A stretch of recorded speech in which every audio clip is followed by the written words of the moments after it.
Hi friends, welcome to Saran Mega's Kitchen. வீடியோக்குள்ள போறதுக்கு முன்னாடி Saran Mega's channel subscribe பண்ணாதவங்க subscribe பண்ணிக்கோங்க. மறக்காம அந்த bell பட்டனை press பண்ணிக்கோங்க. Hi friends, இன்னைக்கு நம்ம ரோட்டு கடை சுண்டல் எப்படி செய்யலாம்னு பார்க்கலாங்க. இது பீச் சுண்டல்னு சொல்லலாம். இப்போ லாக்டவுன் டைம்னால நம்மளால வெளியில போக முடியாது, வாங்க முடியாது, ஹெல்தியா இருக்குமான்னு நமக்கு பயமா இருக்கும். சோ இந்த மாதிரி டைம்ல இந்த வீடியோ கண்டிப்பா யூஸ்ஃபுல்லா இருக்கும்னு நினைக்கிறேன் நிறைய பேருக்கு. ட்ரை பண்ணி பார்த்துட்டு உங்களோட கமெண்ட் மறக்காமல் சொல்லுங்கள் ஃப்ரெண்ட்ஸ். வாங்க ஃபஸ்ட் எப்படி செய்யலான்னு பார்க்கலாம். அதுக்கு நான் 200 கிராம் சுண்டலை ஒரு நைட் ஃபுல்லும் ஊற வச்சுருக்கேன். இல்லை அப்படின்னா 8 மணி நேரம் ஊற வச்சுக்கோங்க. இப்போ ஒரு குக்கரில் போட்டு நம்ம வேக விட போகிறோம். கொஞ்சமாக அந்த சுண்டல் முழுகிற அளவுக்கு மட்டும் தண்ணி விட்டுட்டு கொஞ்சமாக உப்பு போட்டு வேக வச்சுக்கலாம். ஒரு 3 விசில் வந்ததுக்கப்புறமா நம்ம இப்போ திறந்து காமிச்சிருக்கேன் பாருங்கள். நான் சுண்டல் இதில் பொறுத்த வரைக்கும் நல்லா வேகணுங்க. பாருங்கள், பட்டாணி நல்லா வெந்து வந்திருக்கு. நான் இதுக்கு பச்சை பட்டாணி தான் எடுத்திருக்கேன். நல்லா டேஸ்ட்டாக இருக்குங்க உங்களுக்கு. அடுத்ததாக என்னென்ன பொருள் தேவைன்னு நம்ம பார்த்துருவோம். பூண்டு, இஞ்சி, தக்காளி, ஒரு தக்காளி ஃபுல்லும் கட் பண்ணி வச்சுருக்கேன், பெரிய தக்காளி, வெங்காயம், ஒரு பெரிய வெங்காயம், பச்சை மிளகாய், 2 பச்சை மிளகாய் கட் பண்ணி வச்சுருக்கேங்க. வாங்க எப்படி செய்யலான்னு பார்க்கலாம். ஃபஸ்ட் ஒரு மிக்சர் ஜாரில் நம்ம எடுத்து வச்சுருக்கக்கூடிய வெங்காயத்தை போட்டுக்கோங்க. அடுத்ததாக பச்சை மிளகாய், அடுத்ததாக தக்காளி, அடுத்ததாக பூண்டு, இது எல்லாத்தையும் சேர்த்து நம்ம அரைக்க போகிறோம்.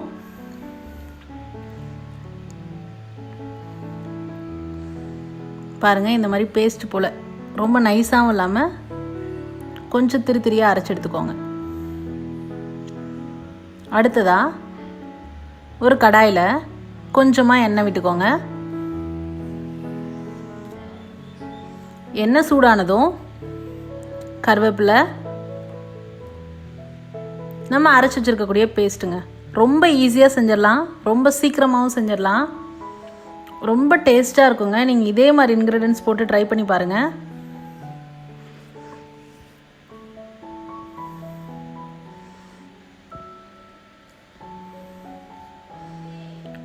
நம்ம அரைச்சி வச்ச விழுதெல்லாம் இதில் சேர்த்த பிறகு நல்லா எல்லாத்தையும் சேர்த்து கலந்து விடுங்க.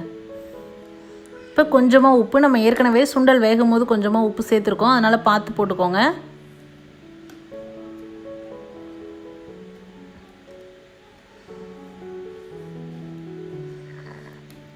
கொஞ்சம் நம்ம அரைச்சி விட்ட விழுது நல்லா எண்ணெயில் வேக விடுங்க. இது நீங்கள் இந்த பச்சை பட்டாணி இல்லாமல் வெள்ளை பட்டாணி இருக்கும் இல்லைங்களா, குட்டி குட்டியாக, அதுலேயும் கூட செய்யலாம். ஆனால் அதை விட பச்சை பட்டாணி தான் உங்களுக்கு டேஸ்ட் நல்லாயிருக்கும். பாருங்கள், நல்ல வெந்து கலரெல்லாம் உங்களுக்கு சேஞ்ச் ஆகி வந்திருக்கு பாருங்கள்.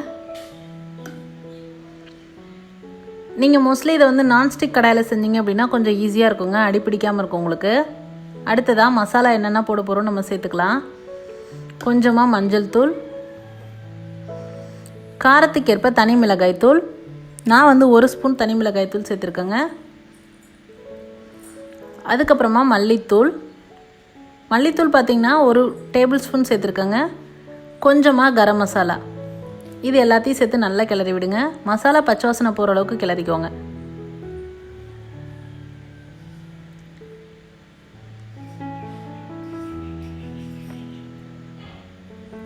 அடுத்ததாக நம்ம வேக வச்சுருக்கக்கூடிய சுண்டலை இதில் சேர்த்துக்க போகிறோங்க. சுண்டல் உங்களுக்கு ஒரு சுண்டல் பார்த்திங்கன்னா உடஞ்சிருக்கும், ஒரு சுண்டல் முழுமையாக இருக்கும். அந்த மாதிரி இருந்தது அப்படின்னா தான் இதுக்கு வந்து பர்ஃபெக்டாக இருக்கும். அப்படி உடையில அப்படின்னா நீங்கள் லைட்டாக கையை விட்டு அப்படியே கசக்கிக்கோங்க. கசக்கி விட்டு போட்டிங்க அப்படின்னா நல்லாயிருக்கும். இப்போ அந்த சுண்டல் அந்த கிரேவி எல்லாம் கலந்தாச்சுங்க. அதுக்கப்புறமா அது முழுகிற அளவுக்கு கொஞ்சமாக தண்ணி விட்டுக்கலாம். ரொம்ப ஜாஸ்தி வேண்டாம், லைட்டாக விட்டுக்கோங்க. ஒரு 1/4 டம்ளர் விட்டிங்க அப்படின்னா போதுங்க. 200 கிராம் பச்சை பட்டாணி எடுத்துக்கிட்டிங்க அப்படின்னா நான் வந்து உப்பு எனக்கு பத்தலைங்க, அதனால் லைட்டாக உப்பு சேர்த்துருக்கேன். இப்போது இந்த ஸ்டேஜில் எல்லாருமே உப்பு காரம் எல்லாம் டேஸ்ட் பண்ணி பார்த்துட்டு எது பத்தலையோ அதை சேர்த்துக்கலாம். 200 கிராம் சுண்டல் எடுத்திங்கன்னா ஒரு 3 பேர் சாப்பிட்லாங்க. குழந்தைங்க ஒருத்தர், பெரியவங்க 2 பேர் சாப்பிட்ற அளவுக்கு இருக்கும் உங்களுக்கு கிடைக்கும். சுண்டல் பார்த்திங்கன்னா நீங்கள் அப்படியே டைரெக்டாக வேக வச்சு கொடுத்தீங்கன்னா நிறைய குழந்தைங்க விரும்பி சாப்பிட மாட்டாங்க, அதை தாளித்து கொடுத்தாலும் பிடிக்காது. இந்த மாதிரி மசாலா விரும்பி சாப்பிட்ற குழந்தைங்களா இருந்தாங்க அப்படின்னா இந்த மாதிரி ரெசிபியெல்லாம் கண்டிப்பாக விரும்பி சாப்பிடுவாங்கங்க. ட்ரை பண்ணி பாருங்கள். பாருங்கள், இந்த கன்சிஸ்டன்சி வந்தது அப்படின்னா உங்களுக்கு கரெக்டாக இருக்குங்க. இப்போ நம்ம சர்வ் பண்ணிடலாம். இதை சர்வ் பண்ணுறதுலேயே ஒரு அழகு இருக்குங்க. அதுவும் நம்ம ஒரு லேயராக எல்லாமே இன்க்ரீடியன்ட்ஸ் தனித்தனியாக ஆட் பண்ணோம் அப்படின்னா அது தனியாக ஒரு டேஸ்ட் உங்களுக்கு கொடுக்கும். நான் இப்போ பொடியாக நறுக்கி வச்சுருக்க வெங்காயம் சேர்த்துக்கிறேன். மேலே அப்படியே தூவி விடலாம்.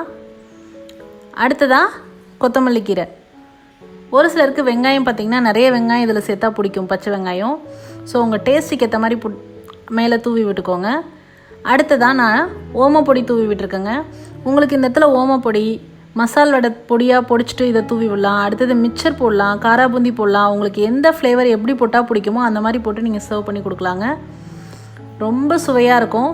வீட்டிலே நம்ம ட்ரை பண்ணதுனால ரொம்ப ஹெல்த்தியாகவும் நம்ம சாப்பிட்லாம். ஸோ ட்ரை பண்ணி பார்த்துட்டு உங்களோட கமெண்ட் மறக்காமல் சொல்லுங்கள் ஃப்ரெண்ட்ஸ். இது போன்ற ஹெல்தி ரெசிபிஸ்க்கு மறக்காமல் சரண் மேகாஸ் சேனலை சப்ஸ்கிரைப் பண்ணுங்கள். இந்த வீடியோ உங்களுக்கு பிடிச்சிருந்தா லைக் பண்ணுங்கள், ஷேர் பண்ணுங்கள், கமெண்ட் பண்ணுங்கள். தேங்க்ஸ் ஃபார் வாட்சிங் ஃப்ரெண்ட்ஸ்.